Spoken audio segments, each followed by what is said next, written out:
नमस्कार, 10 का दम देख रहे हैं आप। मैं हूं आपके साथ दीपाली। शुरुआत करते हैं। यूपी में आज उपचुनाव हुए तो क्या होगा, इस पर सवाल उठ रहे हैं क्योंकि हरियाणा के नतीजे का यूपी पर असर क्या हो सकता है। समाजवादी पार्टी का कांग्रेस पर दबाव है। कांग्रेस को 1 सीट देने को तैयार है समाजवादी पार्टी। यूपी में 10 सीटों पर उपचुनाव है। केवल फूलपुर सीट देने को तैयार है। करहल से तेज प्रताप यादव को टिकट दिया गया है।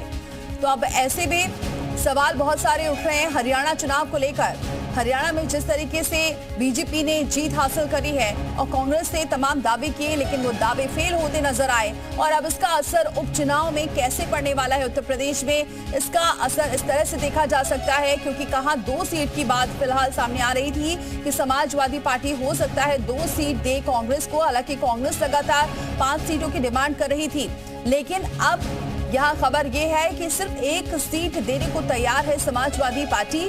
और यूपी में 10 सीटों पर उपचुनाव होने हैं। केवल फूलपुर ऐसी सीट है जो देने के लिए समाजवादी पार्टी तैयार है। बाकी कोई भी सीट देने के मूड में समाजवादी पार्टी नजर नहीं आ रही है।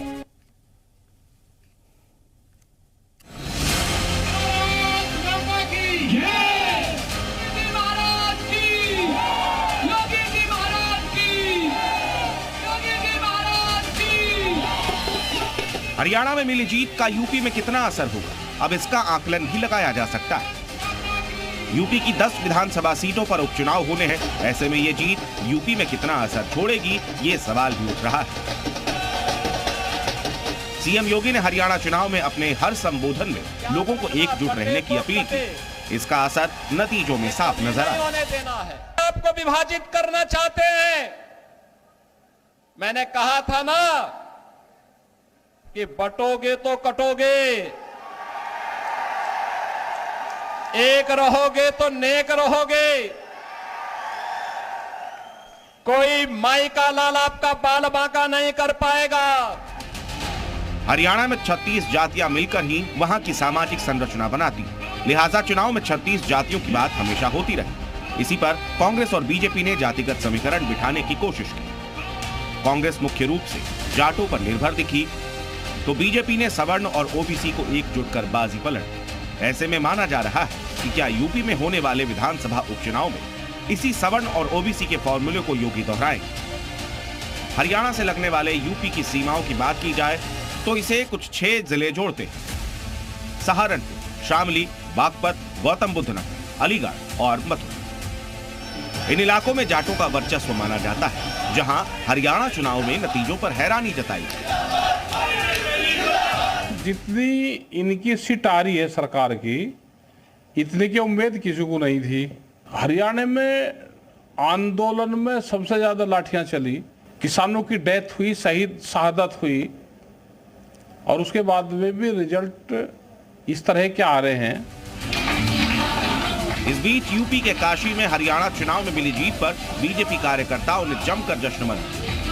मुझे पूरा विश्वास है जिस प्रकार से शानदार विजय हरियाणा में मिली है, इसी प्रकार की शानदार विजय आने वाले समय में महाराष्ट्र में और झारखंड में भी भारतीय जनता पार्टी प्राप्त करेगी। मैं एक बार फिर से देश के आदरणीय प्रधानमंत्री जी के प्रति भरोसा जताने के लिए हरियाणा की जनता का, जम्मू कश्मीर की जनता का आभार प्रकट करता हूं। वहीं राहुल गांधी के जलेबी वाले बयान पर भी तंज कसा गया। हरियाणा के लोगों ने बता दिया कि जलेबी कढ़ाई में चाशनी वाली जलेबी अच्छी लगती है, फैक्ट्री वाली नहीं। इस दौरान चलिए सीधे रुक करते हैं, हमारे सहयोगी जुड़ चुके हैं क्योंकि उपचुनाव में क्या असर पड़ने वाला है हरियाणा विधानसभा का, इसका असर जानने के लिए हमारे साथ मोहम्मद गुफरान जुड़ चुके हैं प्रयागराज से। इसके अलावा हमारे साथ 2 सहयोगी और जुड़े हुए हैं। प्रवीण भी हमारे साथ जुड़ चुके हैं कानपुर से। और सबसे पहले गुफरान का जरा रुक करते हैं। गुफरान, 1 सीट देने को तैयार है ऐसी जानकारी मिल रही है कि सपा हो सकता है फूलपुर सीट दे। क्या लगता है कि फूलपुर सीट पर कांग्रेस अब कमाल कर पाएगी, क्योंकि हरियाणा विधानसभा का चुनाव और जिस तरीके से कांग्रेस ने तमाम दावे किए थे, सब कुछ फेल होते नजर आए। बिल्कुल, देखिए हरियाणा को लेकर के तमाम जो उम्मीद है वो विपक्ष लगाए बैठा था, लेकिन जो नतीजे आए हैं जस्ट अपोजिट आए हैं। सीधे तौर पर कह सकते हैं कि कांग्रेस ही नहीं बल्कि पूरे विपक्ष के लिए एक तौर पे ये बड़ा झटका है। और यूपी में उपचुनाव होना है, तो ऐसे में लोग क्या सोचते हैं ये बताएं। क्या नाम है भैया, और ये जो हरियाणा का नतीजा है क्या यूपी के चुनाव पर भी असर डालेगा? देखिए, सबसे अच्छी बात यह है कि जो विपक्ष जो सोच रहा था और जो कांग्रेस की मंशा थी कि हम हरियाणा में हम निकालेंगे, बिल्कुल पब्लिक ने जो है साथ दिया है, बीजेपी का साथ दिया है। और जो झूठ की राजनीति जो ये अपोजिशन जो करती है, ये एकदम बेकार की बातें हैं। विकास की बात होती है और इसमें हमारा जो है भाजपा जो हमारी पार्टी है बहुत बढ़िया अच्छा काम करके ये उभर के आई हुई है। ये बताएं, ये जो उपचुनाव जो यूपी में होना है 10 सीटों पे, इस पर इसका कोई असर पड़ेगा? क्यों नहीं असर पड़ेगा, क्योंकि जो चुनाव के समय में जो कांग्रेस और विपक्ष के द्वारा जो फैलाया गया नैरेटिव था कि संविधान की खतरे में है, वो नैरेटिव को ध्वस्त कर दिया हरियाणा की जनता ने। और दूसरी चीज़, जो जितने भी गलत धारणाएं बनाई गई थी उनको ध्वस्त करने का काम हरियाणा की जनता ने किया। उसका असर यहाँ उत्तर प्रदेश के उपचुनाव में भी सीटों पर दिखेगा। बिल्कुल। और लोग हैं, ये बताएं, तमाम दावे आप लोगों की तरफ से किए जा रहे थे। ये कहा जा रहा था कि हरियाणा जीत लेंगे, लेकिन जो नतीजा है बहुत अपोजिट है। और आप उपचुनाव में जब जाएंगे तो क्या स्ट्रेटजी होगी? देखिए, मैं हरियाणा पानीपत था चुनाव में। वहाँ का जो पहलवान है, वहाँ का किसान है, वहाँ का नौजवान है, वो सरकार के खिलाफ था। इसलिए कि पूरी तरीके से हरियाणा 10 साल में वहाँ पर गड्ढों का प्रदेश हो गया था, बहुत बुरी स्थिति थी। मगर वहाँ की जो जीत हुई है, वहाँ पर तानाशाही सरकार की और वहाँ की प्रशासन की और इलेक्शन कमीशन की जीत हुई है। और उत्तर प्रदेश का जो है और हरियाणा। ठीक है गुफरान, आपके पास लौटेंगे। प्रवीण का जरा रुक करते हैं। प्रवीण, वहाँ के लोग क्या सोच रहे हैं, क्या असर हो सकता है उपचुनाव में? हरियाणा में तीसरी बार हैट्रिक बीजेपी ने मारी है। कांग्रेस की मंशा जो थी वो बिल्कुल विलुप्त हो गई है। वैसे में उपचुनाव में कितनी दावेदारी, जिस तरीके अखिलेश में सीटें मांग रहे हैं, वो कितना कारगर साबित होता है? हैट्रिक तो लगा ली बीजेपी ने तीसरी बार हरियाणा में, उपचुनाव में क्या स्थिति रहने वाली है? देखिए, उपचुनाव में से भी स्थितियां पहले से भी क्लियर है। अभी इंडिया गठबंधन ने जो अपना एक दिखाया ना कि वर्ग विशेष की तरफ उन्होंने जो भाजपा पे ब्लेम करते हैं कि वो जातीय समीकरण के आधार पे चलती है, जबकि उन्होंने ऐसा किया। अब हरियाणा में आपने देखा होगा कि जाटों पे उन्होंने कंसंट्रेट किया और बाकी सब पोलराइज होकर और बहुत अच्छे बहुमत से तीसरी बार बीजेपी की गवर्नमेंट बनाई। यहाँ उपचुनाव में भी देखिए स्थिति आप समझ चुकी है। जनता ऐसा नहीं है कि सारी चीजें समझ चुकी है। हिंदुस्तान है, यहाँ पे पढ़ा लिखा वर्ग है। और जो यहाँ उपचुनाव में कानपुर में हमारा सीसा मऊ की बात है, तो पहले की अपेक्षा आज की डेट में पोलराइजेशन इधर भी भाजपा के वोटों में भी हुआ है और निश्चित तौर पे यहाँ से भाजपा बहुत अच्छे मार्जिन से विजयी। क्या लगता है उपचुनाव में बीजेपी सीतामऊ सीट जीतेगी? जी, सीतामऊ विधानसभा भाजपा के पक्ष में ही आएगी। चलिए, क्या कहेंगे आप? हरियाणा तो जीत गई बीजेपी, उपचुनाव 10 सीटें क्या जीत पाएगी बीजेपी? बिल्कुल जीत जाएगी। और जो कांग्रेस की नीति रही है दूसरे, ये हमारा प्रमुख जो है होना चाहिए। जब देश ही नहीं रहेगा तो हम लोग कहाँ रहेंगे? लौटेंगे आपके पास। करहल का जरा रुख करते हैं। मैनपुरी से अतुल सक्सेना भी हमारे साथ जुड़े हुए हैं। अतुल, वहां क्या सुगबुगाहट अब देख रहे हैं, क्या असर पड़ेगा उत्तर प्रदेश में भी हरियाणा चुनाव का?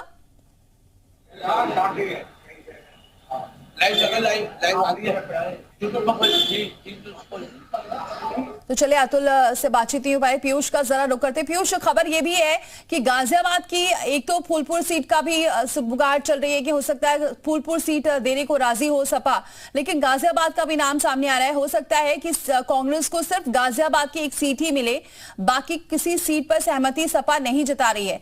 वहां के लोगों की क्या प्रतिक्रिया देखने को मिल रही है हरियाणा चुनाव को लेकर? देखिए, सीधी लोगों से बातचीत करते हैं। हरियाणा में प्रचंड जीत मिली है, तो क्या लगता है कि उसका असर यहाँ उपचुनाव होना सदर सीट पे पड़ेगा? बहुत बढ़िया। एक तो मुबारकबाद हो जी मोदी जी को और योगी जी का फैक्ट बहुत दिखाई दिया हरियाणा में।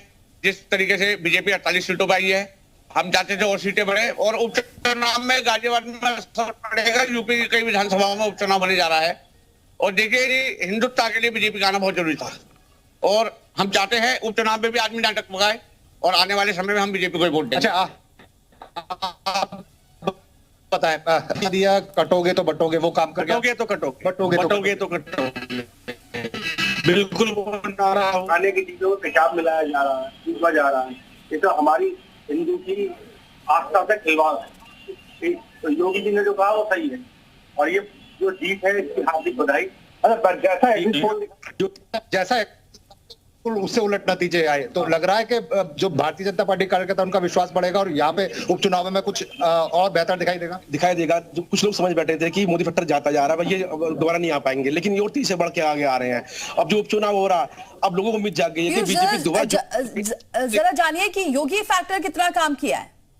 भाई जो बीजेपी में बात हो, कहीं भी बात नहीं है। अच्छा, चुनावों में इस तरह से योगी जी ने प्रचार किया, वहां जिन सीटों पे किया उन पे बढ़त भी दिखाई दी, तो क्या लग रहा है योगी फैक्टर वहां काम किया? हर स्टेट चाहता है कि योगी जैसे सीएम हमको मिला है।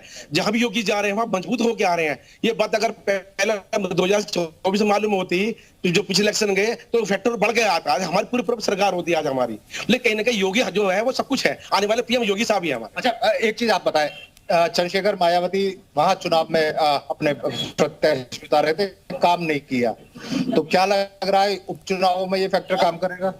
उपचुनाव में फैक्टर तो काम करेगा, मगर ये जो मायावती और चंद्रशेखर आजाद पार्टी, इन्होंने जो वहां पर जाकर चुनाव लड़ा है, वो सब कमजोर करने के लिए लड़ा था कांग्रेस को।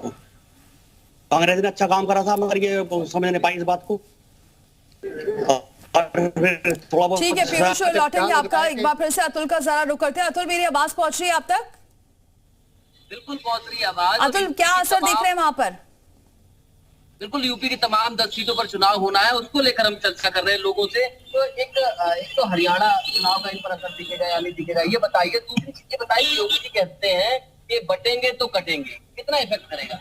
देखिए, जो हरियाणा के अंदर जो हम लोगों को अभूतपूर्व सफलता मिली है भारतीय जनता पार्टी को, उसका असर आज आम जनजन में, आम कार्यकर्ताओं के अंदर जो एक बूस्टर डोज मिली है, उसका असर आपको इन 10 विधानसभा चुनावों पे ही नहीं, जो आगे आने वाले चुनाव है, चाहे वो महाराष्ट्र के अंदर हो, चाहे वो झारखंड के अंदर हो, और चाहे वो 2025 के अंदर दिल्ली के अंदर हो।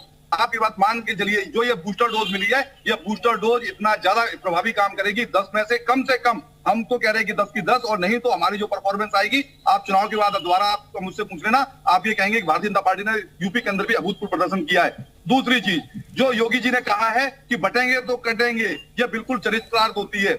हमको बांटा जा रहा है। जो सनातन धर्मी है, उनको बार बार कभी जाति के नाम पे, कभी जाट आंदोलन के नाम पे, कभी किसान आंदोलन के नाम पे, कभी अग्निवीर के नाम पे, कभी पहलवानों के आंदोलन के नाम पे हमको बांट के विपक्ष, जो आज का विपक्ष है, ये परिवारवादियों का समूह है। हरियाणा के अंदर आप उठा के देख लीजिए, हरियाणा के अंदर वहां पे हुड्डा जी क्या कर रहे हैं? अपने परिवार को पाल रहे हैं। जो वहां पे INLD है या जेजेपी है, ये सब परिवारवादियों के समूह है। वही भारतीय जनता पार्टी जनता की पार्टी है, जन जन की पार्टी है। एक मैं बहुत बड़ा संदेश देना चाहूंगा उत्तर प्रदेश की जनता को। ठीक है अतुल, रोकेंगे आपको। प्रवीण का जरा रुक करते हैं। प्रवीण, वहां और क्या कुछ लोग कह रहे हैं कि क्योंकि हरियाणा की राजनीति अलग है, लेकिन उत्तर प्रदेश की राजनीति बिल्कुल अलग है, यहाँ के लोग क्या मानते हैं कि इसका असर उत्तर प्रदेश उपचुनाव में पड़ने वाला है? क्योंकि सपा बार बार जीत का दावा कर रही है, क्योंकि लोकसभा रिजल्ट के बाद सपा का जो मनोबल है वो बढ़ा हुआ है, और सीटों को लेकर भी अब गठबंधन में भी पेच फंसा नजर आ रहा है। क्या इसका असर पड़ सकता है? जी बेशक, सवाल सीधे जनता से जान लेते हैं। क्या कहेंगे? बीजेपी ने तीसरी बार जीत हासिल कर ली हरियाणा में, बहुत अच्छे किया। उपचुनाव में अखिलेश का जो कॉन्फिडेंस था कि लोकसभा चुनाव में अच्छी खासी सीटें लेके आए, उपचुनाव में 10 सीटों पे चुनाव कितना कारगर रहेगी सपा? कारगर सपा मुश्किल से 20% रहेगी, 80% आपका जाएगा भाजपा में, बीजेपी में। क्या कर रहती है शीशमों की सीट तो कोई निकाल ही नहीं सकता, सिर्फ भाजपा के अलावा, वो भाजपा को जाएगी। उपचुनाव को लेकर क्या कहेंगे? पहली बात हमें लगता है विपक्ष की पार्टियों की मानसिकता थी कि सांसद ज्यादा बन गए तो जीत हासिल करेंगे, लेकिन जो हरियाणा में जनता ने परिणाम दिया है वो बेमिसाल दिया है। और भारतीय जनता पार्टी जितने उत्तर प्रदेश से उपचुनाव होने वाले वो जीतने वाली है। होगा कि क्या कुछ असर पड़ता है। बहुत शुक्रिया आप सभी का हमारे साथ जुड़ने के लिए और जनता की राय दिखाने के लिए। आगे बढ़ते हैं।